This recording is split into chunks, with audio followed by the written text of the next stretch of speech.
জীবনের সবচেয়ে আনন্দঘন মুহূর্তটা উপভোগ করার পরিবর্তে হারাতে হলো একই সাথে পরিবারের ২৪ সদস্যকে। মালয়েশিয়া প্রবাসী নাগরিক নূর মোহাম্মদকে জীবনের এমনই এক মর্মান্তিক পরিস্থিতিতে পড়তে হলো। এক ভয়াবহ বন্যায় মারা গেছেন ওই পরিবারের সদস্যরা। নিজ দেশে ফিরে একসাথে বিয়ের আনন্দ উদযাপন করার পরিবর্তে পড়তে হলো জানাজা। এ নিয়ে বিস্তারিত জানাচ্ছেন জান্নাতুন নাহার চেরি।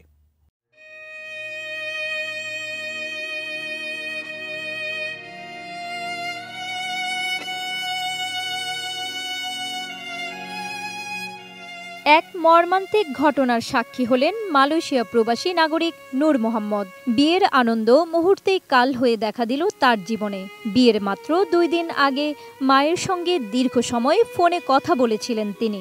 বাড়িতে তখন বিয়ের প্রস্তুতি চলছিল জোরে সোরে, কিন্তু নির্ধারিত দিনে বাড়ি ফিরে তিনি দেখলেন ভয়াবহ এক দৃশ্য। বন্যায় প্রাণ গেছে একই পরিবারের ২৪ জনের। গত ২২ আগস্ট জিও নিউজের এক প্রতিবেদন থেকে জানা যায়, ঘটনাটি ঘটেছে পাকিস্তানের উত্তর পশ্চিমাঞ্চলের খাইবার পাখতুনখোয়া প্রদেশের বুনের জেলায়, যেখানে পরিবারের ২৪ সদস্যের জানাজায় অংশ নিতে হয় নূর মোহাম্মদকে। পাকিস্তানের ওই প্রদেশে আকস্মিক বন্যায় রাতারাতি পাল্টে গেছে নূর মোহাম্মদের জীবন। মা সহ পরিবারের ২৪ সদস্যকে হারিয়েছেন তিনি। বর্তমানে দুর্যোগে ভেঙে যাওয়া বাড়ি ছাড়া কিছুই নেই তার।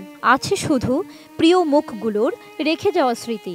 সবকিছু ঠিক থাকলে হয়তো পরিবারের সবাইকে নিয়ে জীবনের সবচেয়ে আনন্দ ঘন মুহূর্তটা পার করতেন তিনি। আগস্ট মাসের ১৭ তারিখ তার বিয়ের কথা ছিল। নতুন বাংলাদেশ গড়তে এলো জুলফিকার স্টিল। জুলফিকার স্টিল, ইস্পাত দৃঢ় অঙ্গীকার।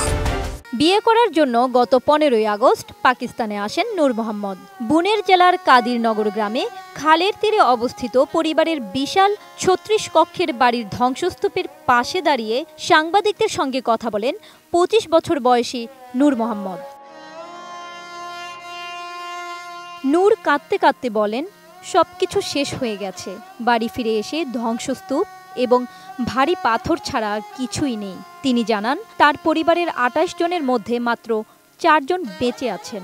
বাবা এবং আরেক ভাই বিমানবন্দরে তাকে রিসিভ করতে যাওয়ার কারণে বেঁচে গেছেন। নিহতদের মধ্যে রয়েছেন মা, বোন, ভাই ও তার চাচার পরিবারের সদস্যরা, যারা তার দাদার তৈরি ওই বাড়িটিতে থাকত।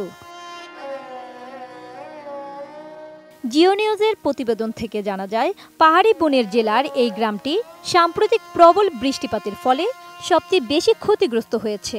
১৫ আগস্ট থেকে পাকিস্তানের ভয়াবহ বন্যায় প্রায় ৪০০ জনের মধ্যে ২০০ জনেরও বেশি মানুষ মারা গেছে ওই অঞ্চলে।